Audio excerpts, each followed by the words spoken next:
Shalom, shalom, privilégié, peuple béni de Dieu. Encore le pasteur Armand dans vos téléphones et partout où vous êtes en ce moment en train de regarder, en train d'écouter cette vidéo.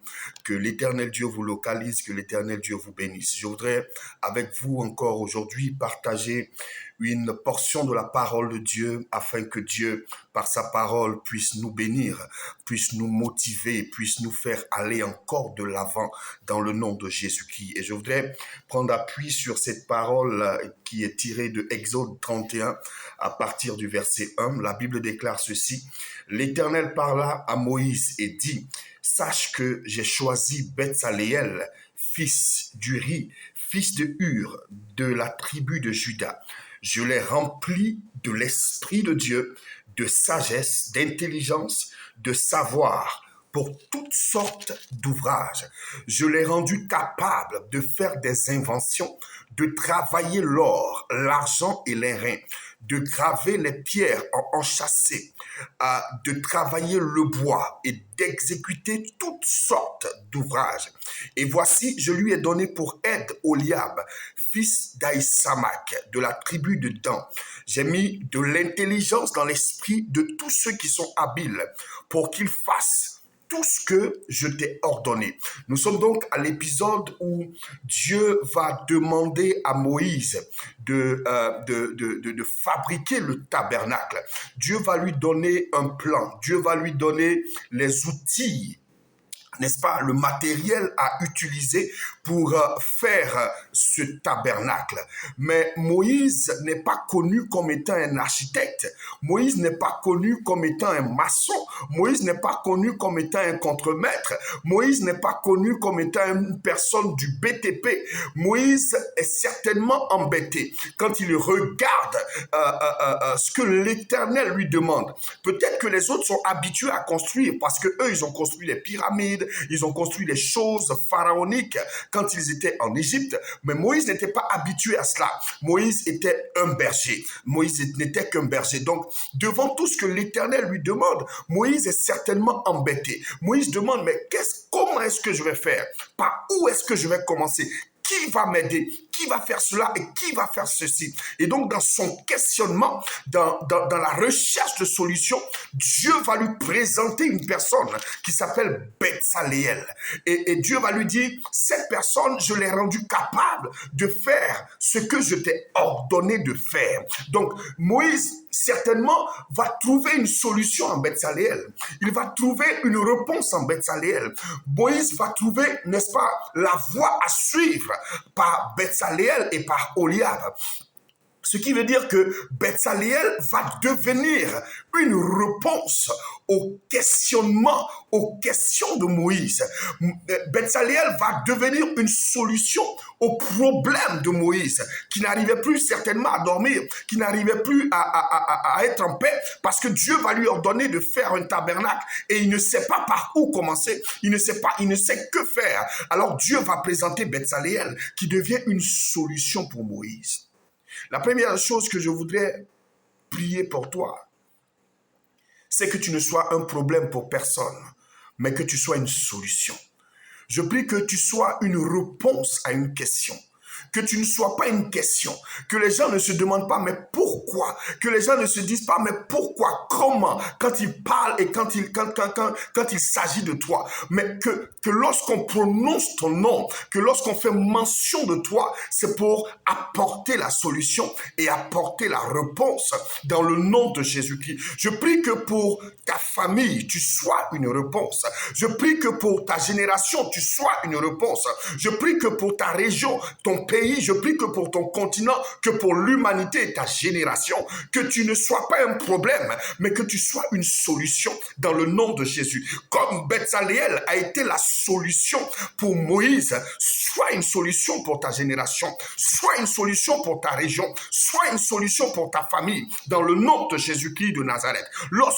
On cherchera une solution, que ce soit ton nom qui soit mentionné. Lorsqu'on se posera des questions, que ce soit ton nom qui soit mentionné, afin que tu sois la solution et que tu sois la réponse dans le nom de Jésus-Christ. La Bible déclare Il dit à Moïse, l'Éternel parle à Moïse, et l'Éternel dit, j'ai choisi. Il y avait plusieurs personnes en Israël en ce temps. Il y avait des milliers et des milliers de personnes. Mais la Bible dit, j'ai choisi. Ça veut dire que le choix de Dieu s'est porté sur Bethsaléel et le choix de Dieu s'est porté sur Oliab.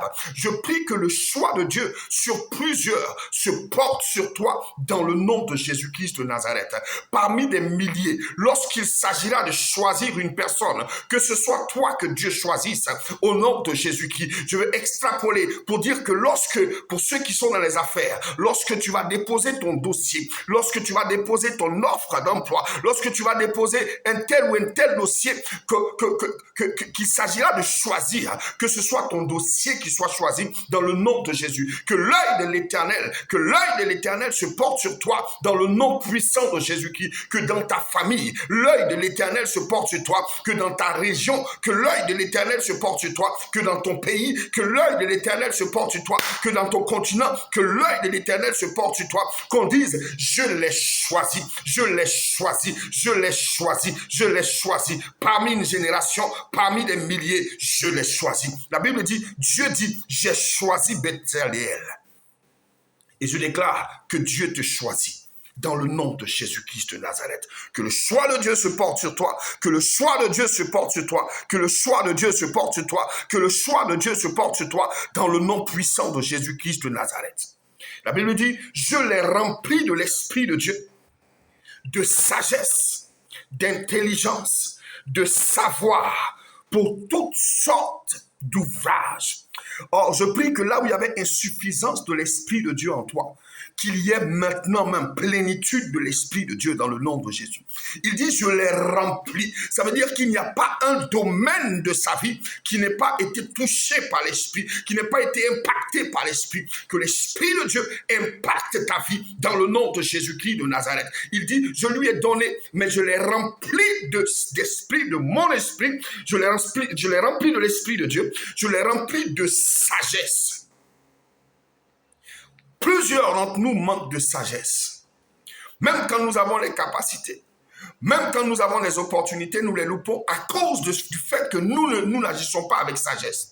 Je prie que l'Esprit de Dieu qui est en toi et qui bouge en toi en ce moment te donne de la sagesse. La Bible dit que si vous manquez de sagesse, demandez-la et elle vous sera accordée. Je prie pour toi qui me regarde en ce moment, qui m'écoute.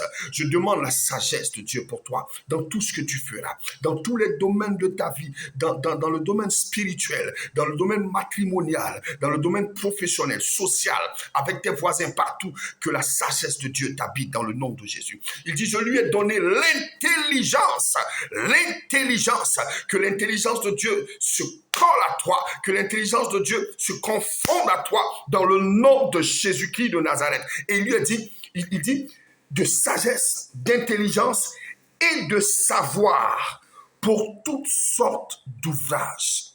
Dieu n'a pas limité. Dieu a ouvert. Dieu n'a pas limité. Alors, nous aussi, ne nous limitons pas.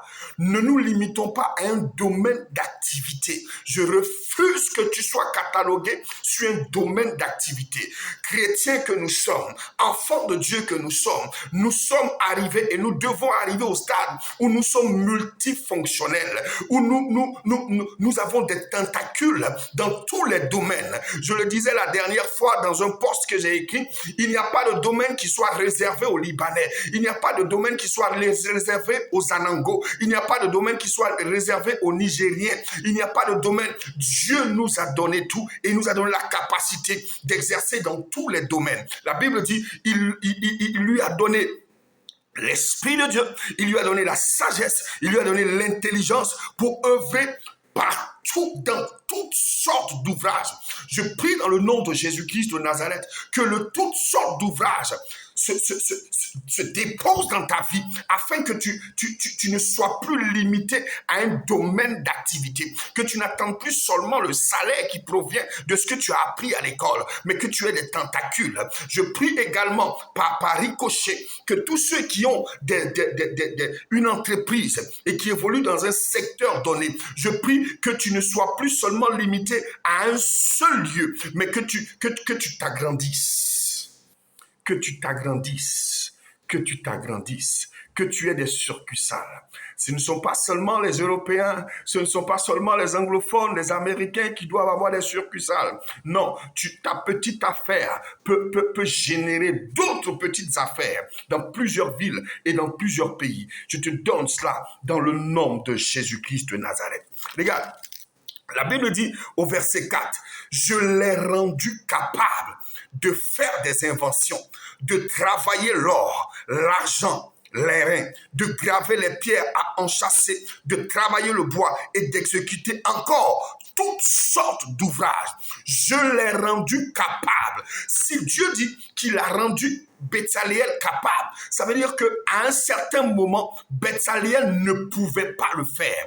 Il avait des incapacités, il avait des handicaps, il avait des limites, mais Dieu rentre en scène et Dieu dit, je l'ai rendu capable. Ah, je prie que Dieu te rende capable.